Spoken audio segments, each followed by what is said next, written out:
In this experiment, a high voltage transformer is connected to a magnetic reed switch.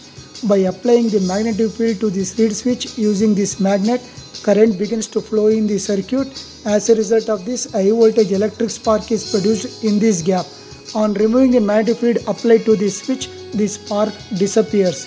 A probe is connected to a cathode ray oscilloscope. The high voltage electric spark produces strong electric field and electromagnetic radiation, which can be seen in the form of wave pattern on the screen of this cathode ray oscilloscope. This is the simple circuit connection.